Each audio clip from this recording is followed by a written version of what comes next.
তো হ্যালো বন্ধুরা, শুভ দুপুর। তোমরা কেমন আছো? অনেক কাজ কামের মধ্যে খুব ব্যস্ততা থাকছি। বাড়িতে ধান কাটছে, বাড়িতে ধান টান আসছে, খুব ব্যস্ততার মধ্যে ভিডিও সেরকম দিতে পারছি না। যেটুকু দেই পাশে থেকেও, তোমরা বুঝতেই পারছো। এখন রান্না টান্না করলাম, খাওয়া দাওয়া করলাম, তারপরে তোমাদের দাদা ভাই খাসি কাটতে গেছিলো। গ্রামেই খাসি কাটে, তো তোমাদের দাদা ভাই খাসি কাটতে গেছিলো, তো আবার কাজের সময় এখন মাংস নিয়ে আসছে। এই যে দেখো কেবলই কাটলাম। এই যে দেখো খাসির মাংস, এখানে 1 কিলো আছে।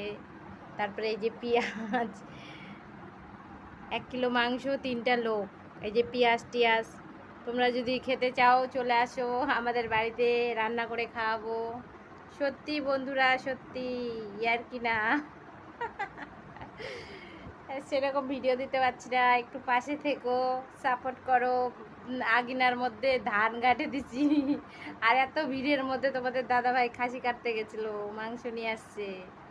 আমরা বাড়িতে 2জন, মেয়ে, আমি আর দাদা ভাই। চলে আসো, তোমরা যদি খেতে চাও রান্না করে খাওয়াবো, চলে আসো।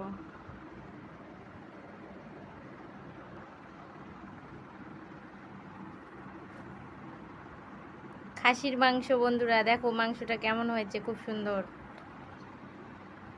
হালকা চর্বি নিয়েছে।